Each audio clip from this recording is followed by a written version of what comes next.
Buen día. Si tienen sus Biblias, abran en Primera de Timoteo capítulo 6. Vamos a seguir con el estudio donde dejamos la semana pasada. Fue justo a la mitad de una sección.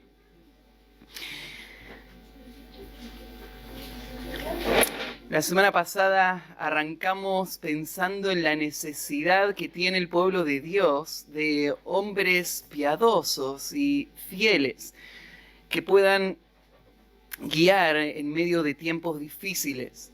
Y Pablo está cerrando esta primera carta que le escribió a su discípulo amado Timoteo con una exhortación y palabras de aliento.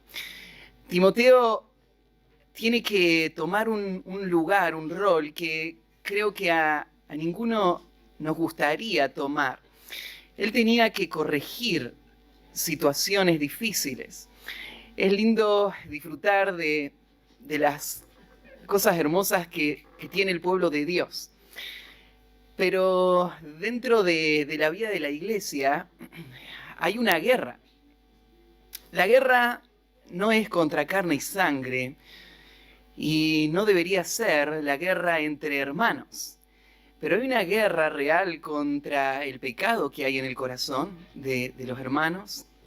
Hay una guerra contra un sistema que está sembrando mentiras y que están afectando a las familias, a las decisiones en la vida de la iglesia. Hay una guerra contra Satanás y él con todos sus demonios planean la destrucción de la iglesia. Tenemos una promesa, las puertas del Hades no van a prevalecer y sea lo que sea, pase lo que pase, nunca la historia de la iglesia es tan oscura en la que no haya esperanza, porque nosotros tenemos escrito, decíamos la vez pasada el diario del lunes, tenemos escrito el final de la historia de la iglesia. Y sabemos que va a haber una victoria final, pero eso no va a venir sin dificultades. Y vos lo sabés, vos enfrentás dificultades, ¿no? Todo aquel que quiera vivir piadosamente en Cristo Jesús padecerá persecución. Es necesario que a través de muchos padecimientos entremos en el reino.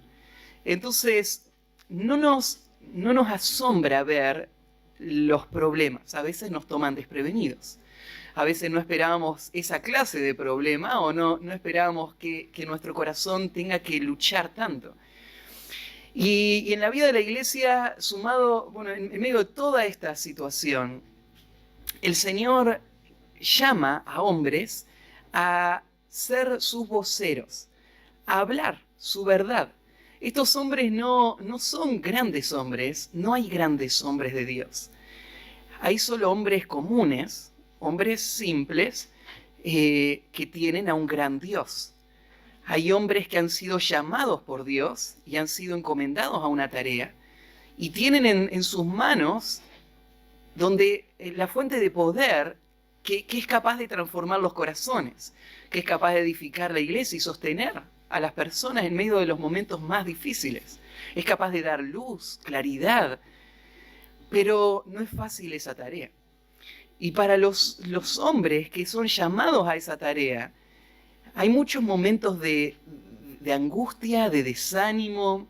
Y Timoteo era un hombre que además de esto tenía la parte personal, que por naturaleza él no era un hombre que le gustaba el conflicto, que le gustaba ir y enfrentar a las personas, ir y decirle lo que estaba mal, y ser duro y claro. Él no era una persona que por naturaleza jamás hubiese hecho algo así. Pero el Señor quiso ponerle a él en un lugar crítico. Estaba ahí en Éfeso, la iglesia de Éfeso necesitaba restauración y él tenía que hacer la tarea. Pablo lo dejó para hacerla y ahora le escribe una carta para alentarle a hacerla, para dejarle por escrito un documento donde él tenga las directivas claras y la iglesia sepa cómo tiene que vivir. Y ahora está cerrando esa carta. Timoteo necesita aliento. Va a cerrar la carta con un párrafo muy rico, lleno de conceptos que para cualquier hombre que aspira a ser de influencia, a enseñar a otros, a guiar a otros en tiempos difíciles, este pasaje tiene que ser uno de los pasajes más amados, más buscados. Uno de los pasajes que te acuerdes dónde está y qué es lo que dice porque lo vas a necesitar muchas veces. Y este pasaje es el que estamos estudiando ahora como iglesia acá. Y nos recuerda este pasaje, la realidad del conflicto, nos recuerda cómo vivir enfrente a eso. Y sé que todos tenemos diferentes lugares dentro de este conflicto.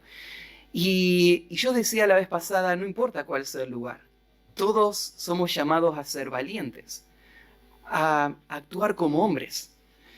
Aún a las mujeres, ahí en Corintios Pablo le dice así, portaos varonilmente, actuar como hombres y enfrentar las dificultades de esta vida y de la lucha con el enemigo y con el pecado y lucharla de una forma que dé gloria a Dios. Así que todos vamos a aprender de este pasaje, pero tiene este pasaje un enfoque muy especial para los hombres y especialmente estos hombres llamados por Dios al ministerio. Decía la semana pasada, necesitamos más de estos hombres. Necesitamos hombres que puedan guiar al pueblo de Dios en nuestra iglesia y en el mundo que tanto necesita de la obra de la palabra de Dios. Así que déjenme leer de nuevo el párrafo. Hoy vamos a terminarlo si Dios quiere, pero empezamos en el versículo 11 la semana pasada con estas palabras. Mas tú, oh hombre de Dios, huye de estas cosas y sigue la justicia, la piedad, la fe, el amor, la paciencia, la mansedumbre. Pelea la buena batalla de la fe. Echa mano de la vida eterna, a la cual asimismo fuisteis habiendo hecho la buena profesión delante de muchos testigos. Te mando delante de Dios, que da vida a todas las cosas, y de Jesucristo, que dio testimonio de la buena profesión delante de Poncio Pilato, que guardes el mandamiento sin mácula ni reprensión hasta la aparición de nuestro Señor Jesucristo, la cual a su tiempo mostrará el bienaventurado y solo soberano, Rey de reyes y Señor de señores, el único que tiene inmortalidad, que habita en luz inaccesible, a quien ninguno de los hombres ha visto ni puede ver, al cual sea la honra y el imperio sempiterno. Amén. Frente a todos estos desafíos, entonces, Pablo le va a dar a Timoteo 5 mandatos, 5 órdenes de cómo él tiene que vivir en medio de estas dificultades, estos desafíos. Pero antes le pone todo en perspectiva con ese título, ¿no es cierto? Mas tú, hombre de Dios. Y ahí va a dar las directivas. Y vimos la semana pasada las primeras 3, que la podríamos resumir en estos títulos. En general, el título del mensaje fue Directivas para el hombre de Dios. La primera, dijimos, es huye determinantemente del amor al dinero. La segunda, sigue diligentemente la vida espiritual práctica. Y la tercera, pelea sacrificialmente la batalla de la fe. Así que hoy estamos en el versículo 2 y vamos a tomar la cuarta. Pelea la buena batalla de la fe y ahora echa mano de la vida eterna. La cuarta directiva es echa mano fuertemente de lo que es eterno. Echa mano fuertemente de lo que es eterno. Cuando Pablo le dice esto a Timoteo, echa mano de la vida eterna, está en el contexto todo lo anterior que ya estudiamos juntos. Los falsos profetas, los falsos maestros, son hombres que son gobernados por sus apetitos, por sus deseos. Ellos están mirando las cosas de este mundo y buscándolas. La vida espiritual solamente es la herramienta para tenerlas. Hoy respondí una pregunta en la clase de la escuela dominical en cuanto al movimiento de la palabra de fe y decía, una de las cosas que te llaman la atención de estas iglesias donde te dicen que tenés que declarar las cosas y que van a suceder, que las cosas que la gente declara usualmente son las cosas que la Biblia claramente dice que son de las cuales tenemos que huir, ¿no? Ellos declaran todo lo que la carne desea. Esta es una marca de los falsos maestros. El hombre de Dios es distinto. El hombre de Dios es el que ha escapado de estas cosas. Pero dijimos, no solamente él está escapando, él está buscando. Él ha enfocado toda su vida a vivir una vida piadosa verdadera. Él no está construyendo un ministerio, él está madurando en la fe. Él está creciendo como un hombre de Dios. Él está siendo fiel y está dejando que Dios haga la obra a través de su ministerio. Pero no solamente este hombre está buscando, este hombre sí se está estirando para agarrar algo y que no se le escape. Que no perderlo. Porque para él lo más trágico de esta vida no sería perder la oportunidad de disfrutar un poco más de esta vida. Lo más trágico de esta vida sería perder lo que tiene valor eterno. Esta semana hablaba con alguien también y hablamos de esto, de lo difícil que es esta vida, del dolor que enfrentamos. Y una de las cosas que yo le decía, no le des tanta atención a eso. No te preocupes tanto de los problemas de esta vida y del dolor de esta vida. Porque aún esos problemas pueden ser lo que te estorben para obtener lo que no tenés que perder. Le decía, cuando estés dentro de 1.000.000 de años en el cielo, te aseguro que no vas a pensar, uy, qué lástima que no disfruté más allá en la tierra esos añitos que me quedaban. No te va a importar. Lo que hoy es tan importante no va a parecer tan importante allá. Lo que hoy tenemos que hacer es mirar la eternidad y agarrarnos de eso. Es lo que Pablo dice en 1 Corintios, mirá capítulo 7, versículo 29. Por esto digo, hermanos, que el tiempo es corto. Resta pues que los que tienen esposa sean como si no la tuviesen, y los que lloran como si no llorasen, y los que se alegran como si no se alegrasen, y los que compran como si no poseyesen, y los que disfrutan de este mundo como si no lo disfrutasen, porque la apariencia de este mundo se pasa. Todas esas cosas que Pablo mencionó, esposas, bienes, dolor, todo eso se pasa, todo eso queda, nada de eso trasciende. Todo eso es solo apariencia. Lo importante es que todo eso está pasando y vos no tenés que dejar que eso te estorbe. El hombre de Dios tiene que ser una persona que puede poner su mirada en la eternidad y estirarse con todas sus fuerzas para obtener lo que es eterno. La eternidad está al alcance de la mano. Claro, no la vida eterna. La vida eterna no es algo que uno tiene esforzándose. Eso no hace falta aclararlo ya, ¿no? Para este punto. La vida eterna es un regalo de la gracia de Dios. Uno es salvo por gracia, por medio de la fe. Pero lo que es eterno, Pablo acá se está refiriendo a los premios, a las recompensas de esta vida, que van a durar para toda la eternidad. Y está presentando un cuadro. La idea de echar mano de eso es esto. Está al alcance de la mano. Vos lo podés agarrar. Está ahí. Y es eterno. Tal vez esto va de la mano con lo que Pablo dijo en Filipenses capítulo 3, cuando él habla de su actitud hacia la vida con estas palabras: no que lo haya alcanzado ya ni que ya sea perfecto, sino que prosigo por ver si logro asir, y esa es la idea de agarrar, aquello para lo cual fui también asido por Cristo Jesús. Hermanos, yo mismo no pretendo haberlo alcanzado, pero una cosa hago, olvidando ciertamente lo que queda atrás y extendiéndome a lo que está delante, prosigo a la meta, al premio del supremo llamamiento de Dios en Cristo Jesús. Esa está tu actitud. ¿Cuáles son las cosas que te han quitado la visión de lo que tenés que estar buscando atrapar? Claro, ponemos mucho esfuerzo para alcanzar cosas. ¿Cuánto esfuerzo estás poniendo para alcanzar lo que va a durar por toda la eternidad? Y esto es lo que Pablo le está diciendo a Timoteo: echa mano.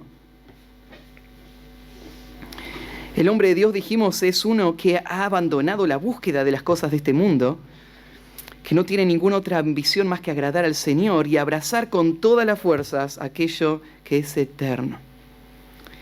Él no es como Esaú, que por un plato de comida vendió su primogenitura.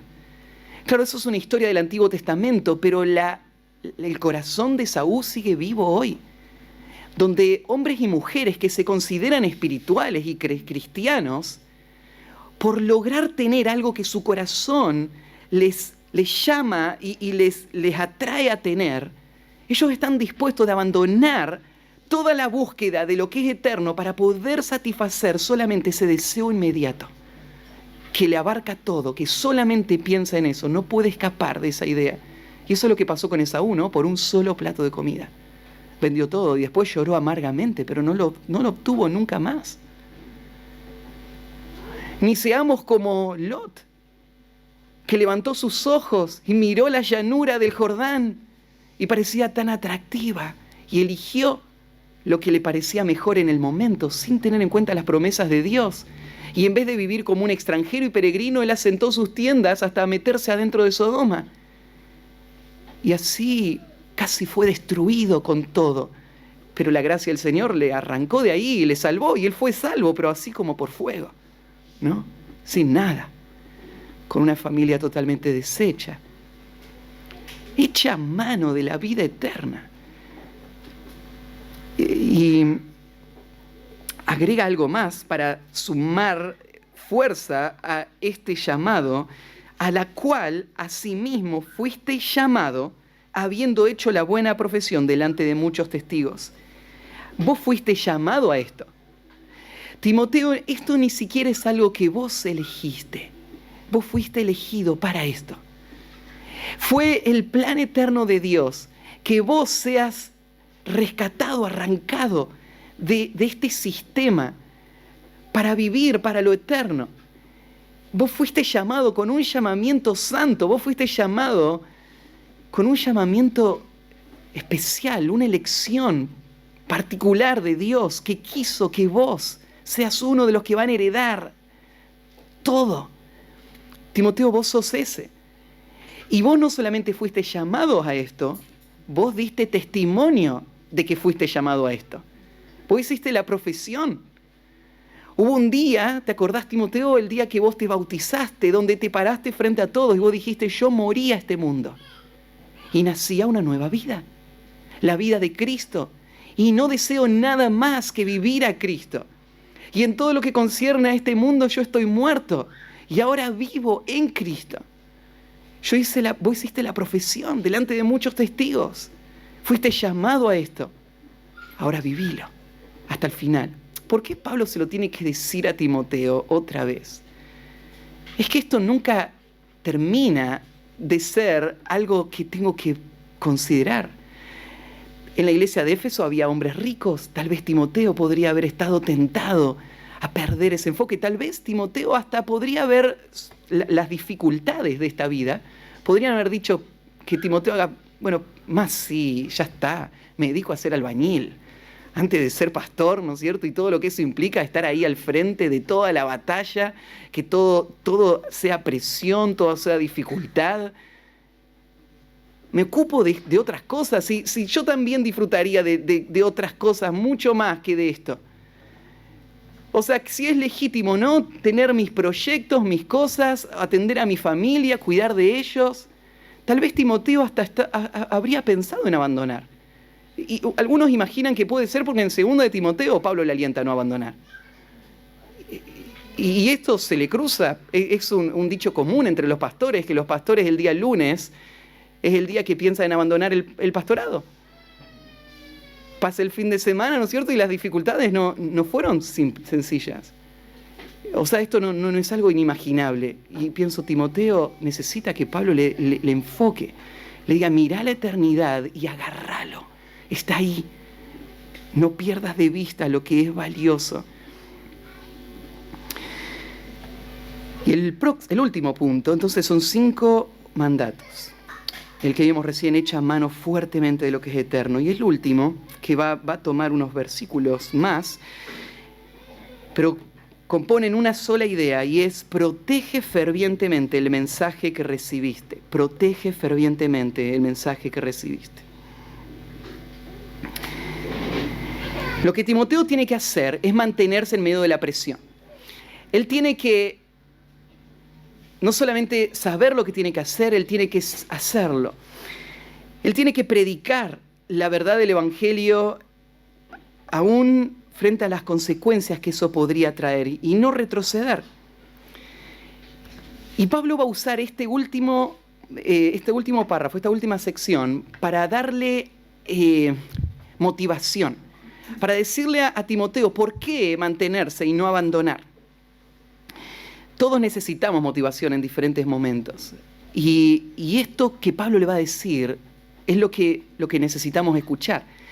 La clave para la motivación no está en Timoteo, en la obra, en las personas, en el fruto, en el resultado. La clave de la motivación está arraigado en quién Dios es. Lo que Timoteo necesita es pensar correctamente en quién Dios es. Y eso es lo que va a hacer Pablo acá.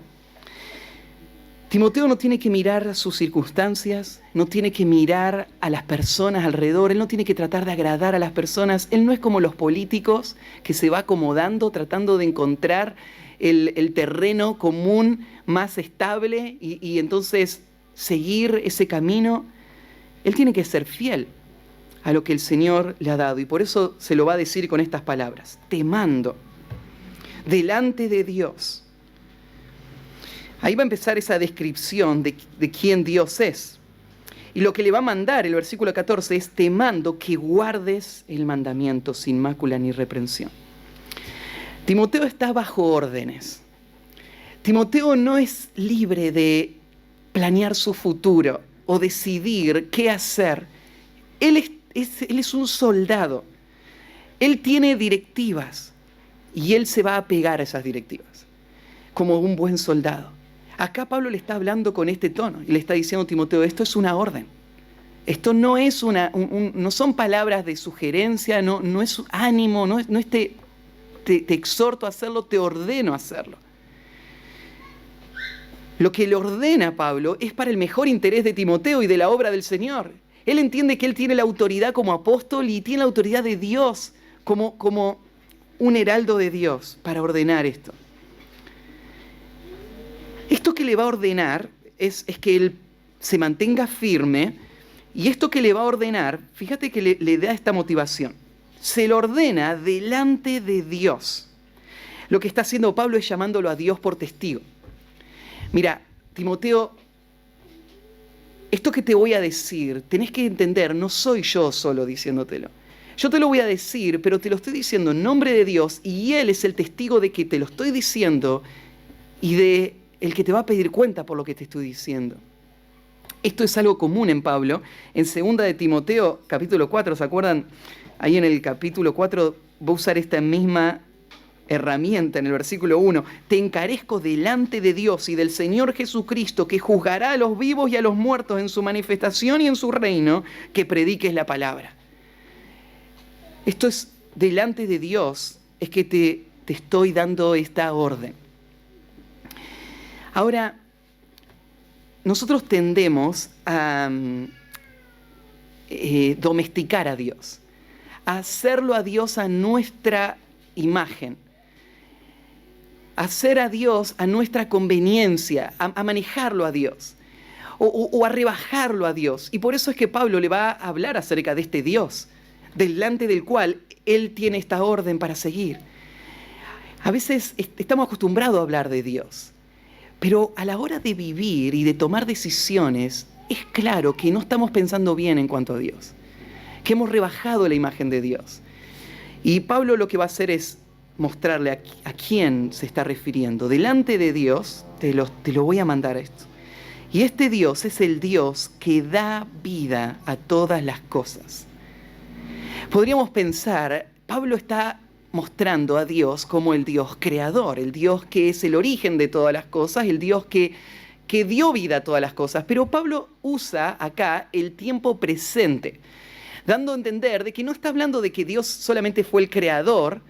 Él es el que sostiene todas las cosas y Él es el capaz de dar vida aún a lo que no tiene vida. El Dios que da vida a todas las cosas muestra que Él es soberano, que Él es autoridad máxima por el hecho de que Él da vida. Nada vive si Él no le da vida. Todo lo que está vivo es porque Él le da vida y Él lo sostiene. Nada muere si Él no permite que muera. Él está en control de toda la vida. Timoteo necesita entender eso. Sus enemigos, ¿quién sostiene sus vidas? Bueno, es del Dios que da vida a todas las cosas. Timoteo tiene que pensar en él mismo y los peligros que él enfrenta. ¿Qué es lo peor que puede pasar? Timoteo, lo peor que puede pasar es que te maten. Bueno, Dios está sobre eso. Él da vida a todas las cosas. No hay ningún enemigo que supere a Dios. Él está por sobre todo. Él da vida a todas las cosas. No solo da vida,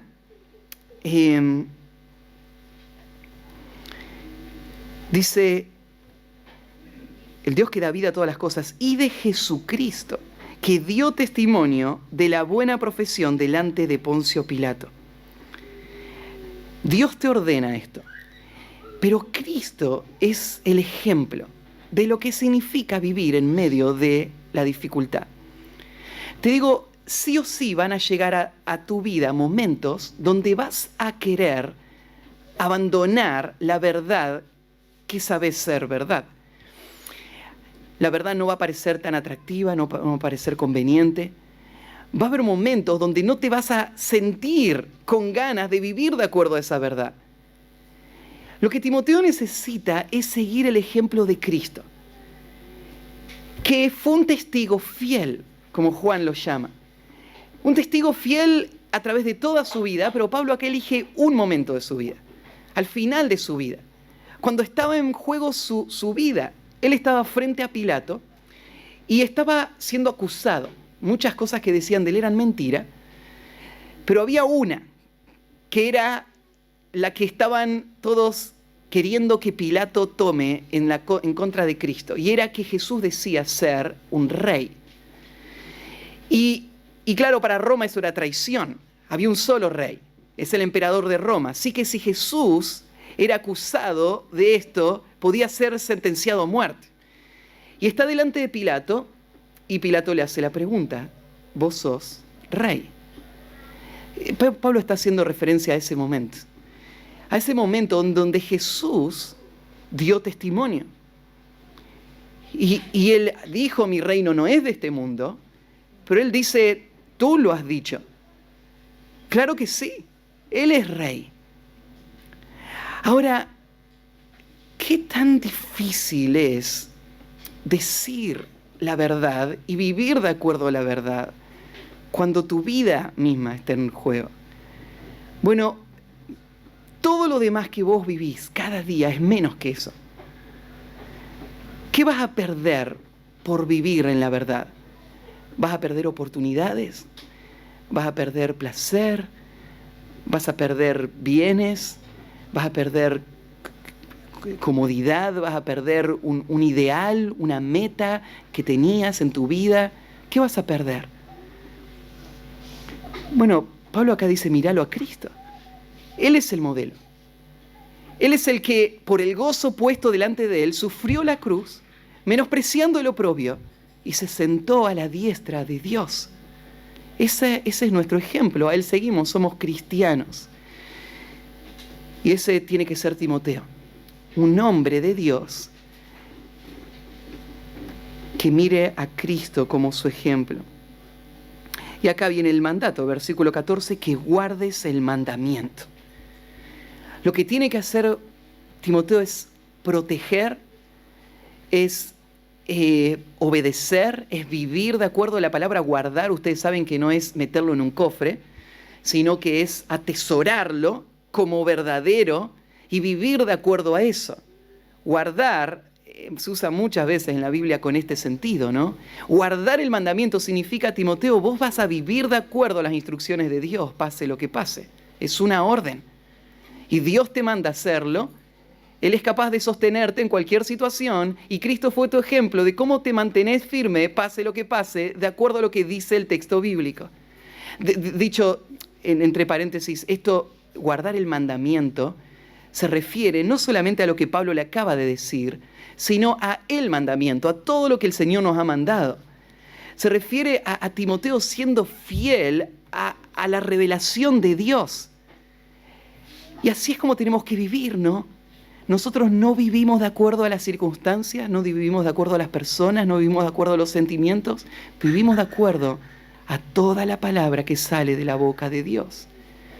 Tenemos que guardarla y vivirla. Eso es lo que nos va a sostener, nos va a guiar y va a ser posible que vivamos para lo eterno. Que guardes el mandamiento y tienes que guardarlo sin mancha ni reprensión, sin diluirlo, sin afectarlo, tal cual es, sin dar ninguna ocasión de tropiezo contra este mandamiento, sin reprensión. ¿Hasta cuándo?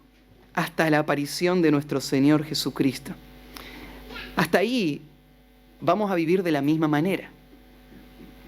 Y ese día todavía no llegó. Lo que quiere decir es que este es el día para guardar el mandamiento, sin mácula ni reprensión. Pero lo que quiere decir también es que el Señor va a venir. Pablo le está mostrando a Timoteo tal vez la segunda gran motivación de todo esto, ¿no? Lo primero es la persona de Dios, el carácter de Dios, pero ahora Pablo está introduciendo la inminente venida de Cristo. Como la motivación, el Señor se acerca, su venida se acerca. Leíamos 1 Corintios, cuando Pablo le dice, no te preocupes tanto si estás casado, si no estás casado, si compraste cosas o no las compraste, si la vas a tener o nunca la vas a tener, si vinieron pruebas, si estás enfermo, si estás sano. No te preocupes tanto por eso. ¿Por qué? Porque el tiempo es corto. ¿Qué significa el tiempo es corto? El tiempo se refiere a la culminación del tiempo, al clímax, al momento que estamos todos esperando, al momento en el que venga el Señor. Todo eso es parte de nuestra vida, pero no es central. Nuestra vida está apuntando a este gran evento que acá Pablo está señalando, que es la segunda venida del Señor, la aparición. Se está refiriendo no al rapto, sino a la segunda venida, porque aparición tiene esa idea, Cristo visible. Y el rapto no va a ser de esta manera. Pero claro, Pablo está hablando en general de este momento, esta expectativa del creyente. La venida del Señor es la gran expectativa. Y la aparición es la aparición de nuestro Señor Jesucristo.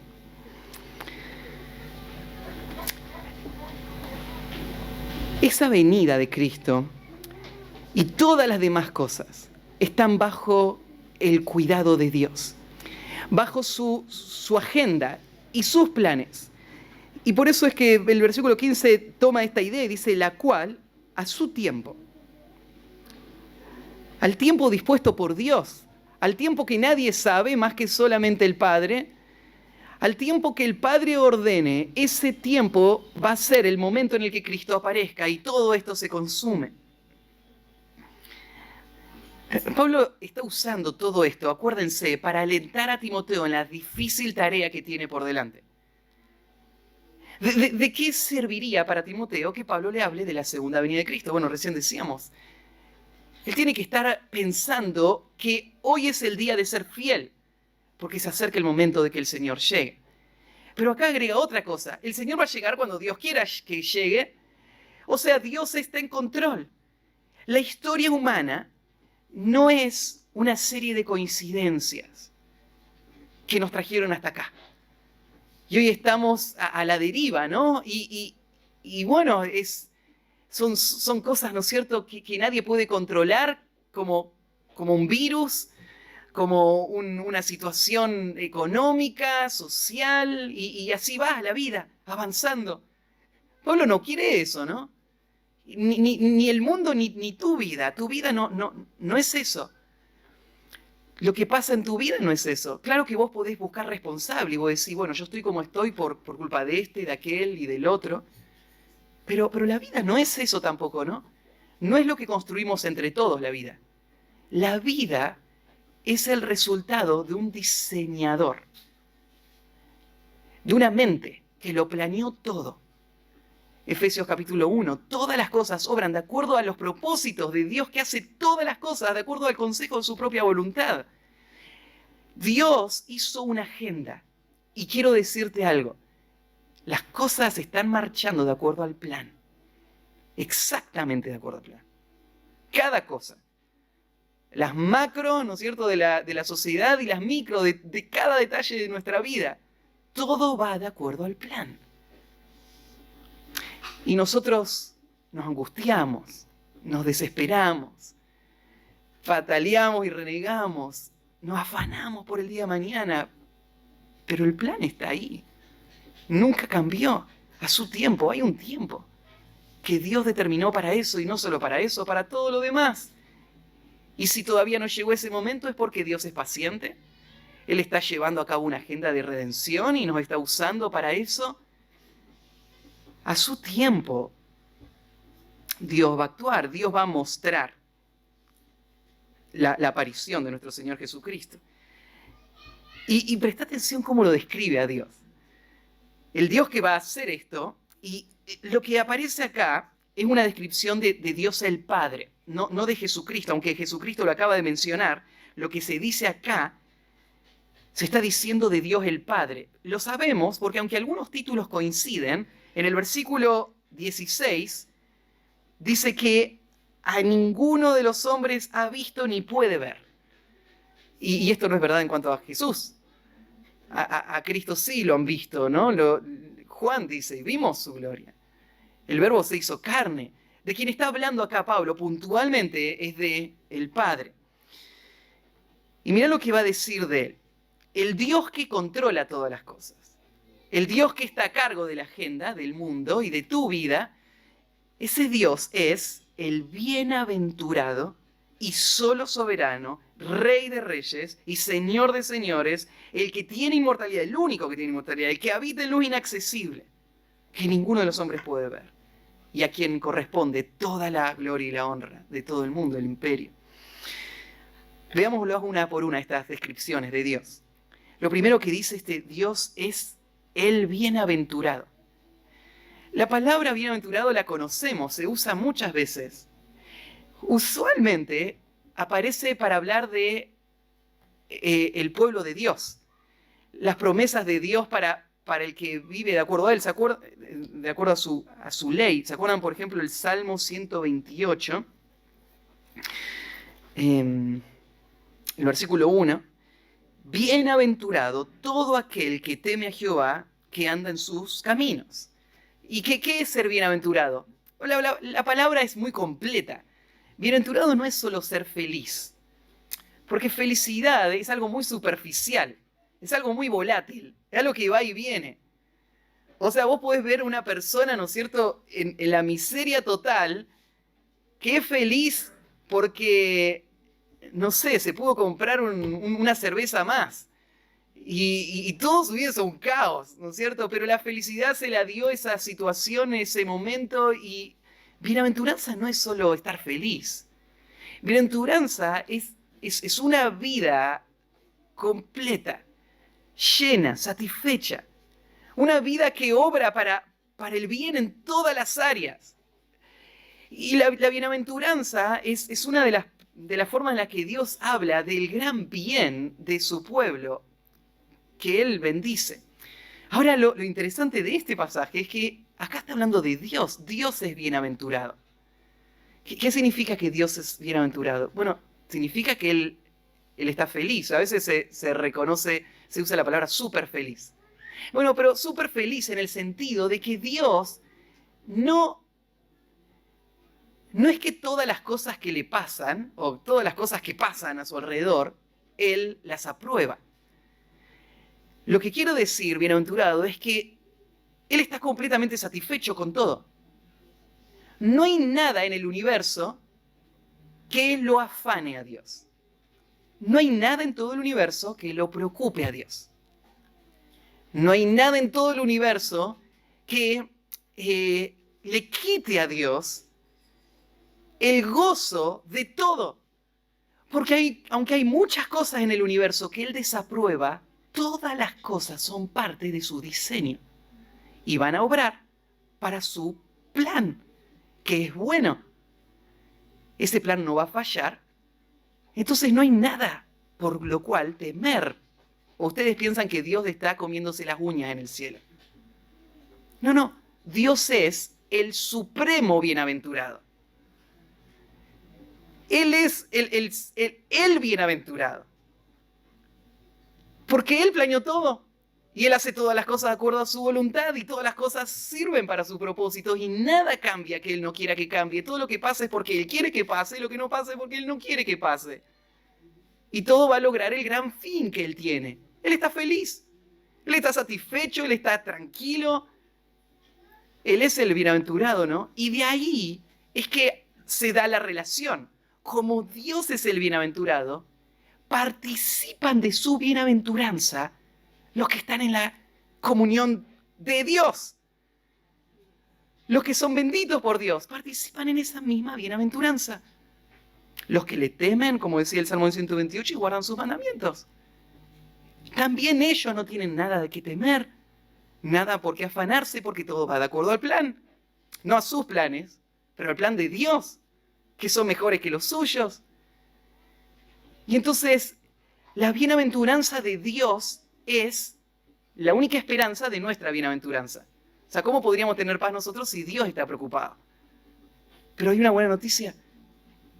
El Dios que controla todas las cosas, Él es el bienaventurado.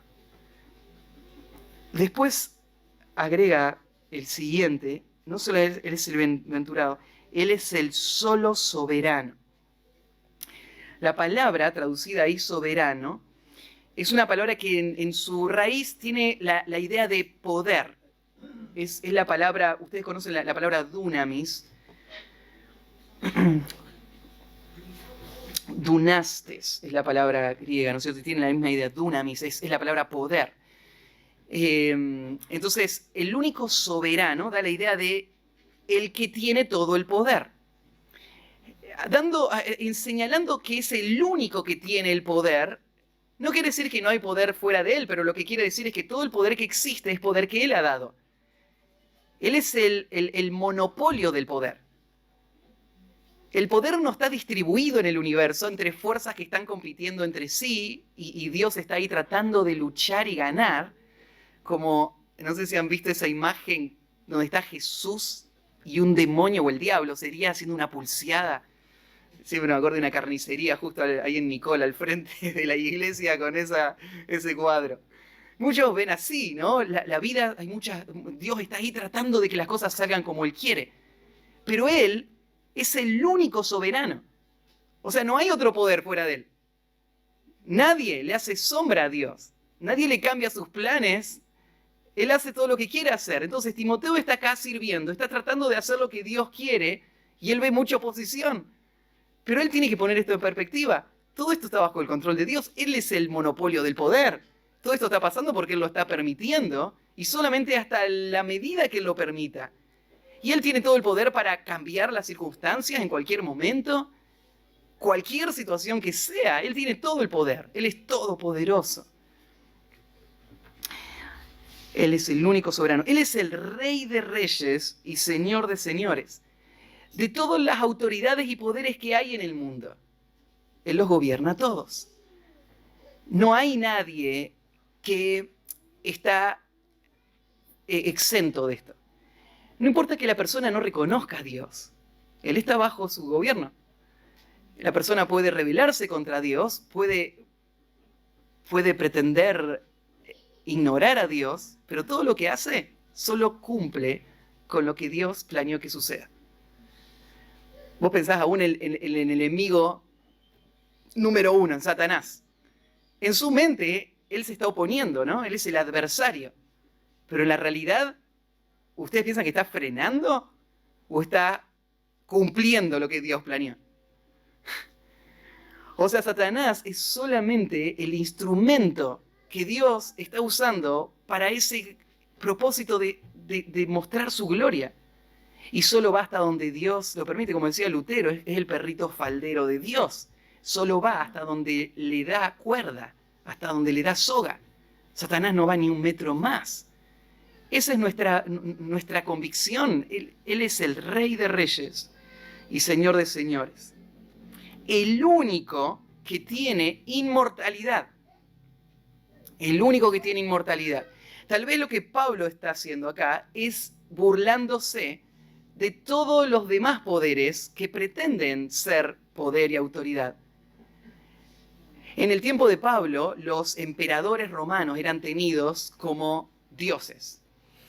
Es más, la persecución vino en la iglesia más adelante porque Roma les obligaba a hacer un homenaje al emperador como Dios. Tenía que hacer una ofrenda. Y la iglesia no lo quería hacer y por eso los perseguían.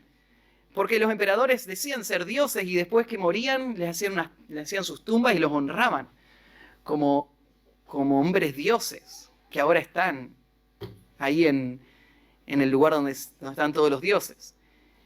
Y Pablo se burla de eso. El único que tiene inmortalidad es nuestro Dios. Claro, ¿qué significa que el único que tiene inmortalidad? Vos decís, Matías, pero yo tengo inmortalidad, o cada uno de nosotros, ¿no? O sea, nosotros vamos a vivir para toda la eternidad. Dios nos creó con eternidad en el corazón, dice Salomón. Fuimos creados y no vamos a morir. Vamos a ir o al cielo o al infierno, pero las almas no se aniquilan, como dicen los testigos de Jehová. Las almas son eternas. Y vos decís, entonces, ¿cómo es el único que tiene inmortalidad? Claro, es que Dios, a diferencia de nosotros, Él no recibió la vida de otro. Él es vida. Él es fuente de vida y por eso Él no puede perder la vida. Nosotros tenemos vida, pero vida transferida. Nosotros recibimos vida de Dios. Por eso es que morimos cuando Él quiere que moramos y Él determinó que nuestra alma viva eternamente, pero nuestra vida eterna está ligada a la vida que recibimos de Dios. Pero Él es el único que no fue creado. Él es el único que no recibió de nadie la vida y Él es el único que no puede morir. Al decir esto, Pablo lo que está haciendo es mostrando la superioridad de Dios sobre todo lo demás que existe. Y mostrando lo que hablábamos antes. Él es inmortal, Él puede dar vida al que quiere. Nuestra vida va a estar acá hasta que Él quiera. Y Él es el único que tiene inmortalidad. Él es el que habita en luz inaccesible. Este concepto de luz es muy común en la Biblia, ¿no? Hablando de Dios como la luz. Juan usa mucho esta imagen. En el Evangelio de Juan, la luz verdadera que alumbra a todo hombre venía al mundo. Dios siendo la luz que venía, la luz en las tinieblas resplandece. Y la imagen de Juan, ahí cuando dice, pero los hombres amaron más las tinieblas que la luz. ¿Qué es lo que amaron los hombres? Las tinieblas es un cuadro de lo que es contrario a la luz. Y Dios, su esencia define lo que es luz, lo que es distinto a Dios, lo que es contrario a Dios, es tinieblas. Eso es el pecado. La definición de pecado no es solamente hacer algo en contra de la ley de Dios. Pecado, la ley de Dios nace del carácter de Dios. Pecado es todo aquello que va en contra de la naturaleza de Dios. El pecado es oscuridad. Dios es luz. Cuando dice acá que, se usa la imagen Dios es luz, o como lo dicen ahí en 1 de Juan 1, ¿se acuerdan el versículo 5? 1 de Juan 1:5, este es el mensaje que hemos oído de Él y os anunciamos. Dios es luz y no hay ninguna tinieblas en Él. Dios es luz, completamente luz. Dios repele todo lo que es contrario a su naturaleza. Dios no tiene pecado. ¿Vieron ese dibujito donde aparece una mancha negra con un puntito blanco y una mancha blanca con un puntito negro? Y esa filosofía, ¿no es cierto?, de lo malo en lo bueno y lo bueno en lo malo. Eso es mentira. Lo bueno absoluto no tiene nada de malo. Es completamente luz, es Dios. Él es luz, no hay ninguna tinieblas en Él. Por eso es que Dios odia el pecado. Por eso es que Dios va a juzgar el pecado. porque Él es luz y no hay ninguna tinieblas en Él. Ese principio marca toda la esencia del Evangelio. Todo el Evangelio se construye sobre esta verdad. Dios es luz y no hay ninguna tinieblas en Él. Lo dice ahí en 1 Juan. ¿Y por qué lo dice Pablo acá? ¿Por qué le dice que Él es el que habita en luz inaccesible? Hay varios textos más que podríamos leer, tal vez hay uno ahí en los Salmos, Salmo 104:2. El que cubre de luz el que se cubre, de luz como de vestidura que extiende los cielos como una cortina. La luz es todo lo que Él representa, Él refleja todo lo que Él ama, es la luz. ¿Por qué Pablo lo usa acá, a este cuadro? Bueno, Timoteo está lidiando con oscuridad, ¿no? Y hay personas que están viviendo en pecado y sí, Timoteo las tiene que confrontar, él tiene que ser testimonio, él tiene que guiar la iglesia, él vive en un sistema corrompido, pero Timoteo, tranquilo. Dios es luz y Él habita en luz inaccesible, Dios no cambió. No es que porque está pasando esto, de repente es porque Dios está avalando esto. No te preocupes, Dios va a juzgar esto. O sea, Dios es luz. Esto que te está rodeando, todo este pecado que vos estás viendo, todo esto va a ser lidiado con Dios, por Dios un día. Él es justo. Entonces no te preocupes. Pero más te vale a vos vivir en la luz, ¿no? Dios es luz. Él habita en luz inaccesible. Dios es luz, es decir, Dios es santo. Y agrega ahí al final, a quien ninguno de los hombres ha visto ni puede ver. La luz de Dios es tan gloriosa que no puede ser vista por el ojo humano. Tal vez una imagen sería el sol. ¿Viste cuando te hablan de va a haber un eclipse, pero no mires el eclipse sin los lentes? Te va a hacer mal a los ojos. Aún no sé, intentaste mirar el sol directamente y te das vuelta y empezás a mirar manchitas negras por todos lados. Porque el sol no se puede mirar. Bueno, imagínate no el sol, imagínate una luz que sea 1000 veces más que el sol. Imagínate que sea 1.000.000 de veces más que el sol. Imagínate infinitamente más que el sol. No es que no se debe mirar, no se puede mirar. No es capaz el hombre de contemplar a Dios. Esta es la relación que está haciendo. La luz acaba de hablarnos y ahora habla de la invisibilidad de Dios, que no se puede ver. Y después agrega el concepto ninguno ha visto ni puede ver. Ninguno ha visto ni puede ver. Este es el Dios que nosotros adoramos. Este es el Dios a quien servimos. Este es el Dios a quien obedecemos. Este es el único Dios a quien nos interesa agradar. Este es el Dios que no nos atrevemos a desobedecer. Este es el Dios que nos envió. Este es el Dios de quien hemos dado testimonio. Este es el Dios a quien representamos. Y este conocimiento de Dios es el que nos tiene que sostener en los momentos difíciles. ¿Quién es Dios para vos? Esa es la pregunta más importante de tu vida. ¿Quién es Dios para vos? Ahora, una cosa es lo que vos sabes de Dios. Otra cosa es lo que vos crees de Dios. Lo que vos crees de Dios va a salir a luz en ese momento de la prueba.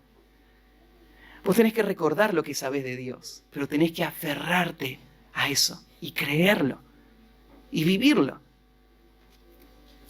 Y así termina, ¿no? A este Dios es que nos debemos toda la honra y todo el poder de todos los tiempos deben ser otorgados a Él. Y por eso debe arrancar en nuestro corazón. Nosotros debemos considerarle como lo que Él es y vivir como que Él es esto. Y esperamos el momento donde toda la creación se humille delante de Él, ¿no? Y doble sus rodillas delante del Señor. Y esto lo cierra con este amén. Esto, lo que tenemos acá es lo que se llama una doxología. Son palabras de exaltación de Dios. que surgen, ¿no es cierto?, cuando uno está pensando en Dios y no puede hacer otra cosa que empezar a exaltar a Dios con sus palabras. Hubo una doxología muy parecida en el capítulo 1 y ahora al final del libro aparece una más. Y esto tiene que ver con lo que nosotros pensamos de Dios. A veces creemos que la teología es algo teórico. Hoy lo mencionábamos en la clase también. En este pasaje te das cuenta lo práctica que es. Porque acá hay un hombre que la necesita desesperadamente, esa teología, para poder sobrevivir el momento que le toca vivir ahí.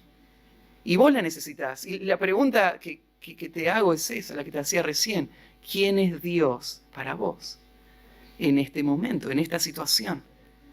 No solo qué sabés en cuanto a Él, qué crees de Él. Oramos. Padre, gracias por tu palabra que penetra nuestro corazón y expone nuestra incredulidad, nuestro pecado y nos llama a ver la luz de tu verdad una vez más, a creerla, a vivirla. Señor, tal vez acá mismo hay todavía algunos que nunca vivieron lo que Timoteo vivió un día. Nunca se abrazaron a ese Dios Salvador y se echaron en sus manos para ser rescatados de su miseria, de su pecado, de la condena eterna. Nunca vieron a este Dios soberano que les llamaba y nunca vieron esa gloria en el rostro de Cristo. Nunca vieron la cruz, el perdón, la salvación. Y Señor, tal vez hoy es el día para clamar a ti, invocar el nombre del Señor y ser salvos.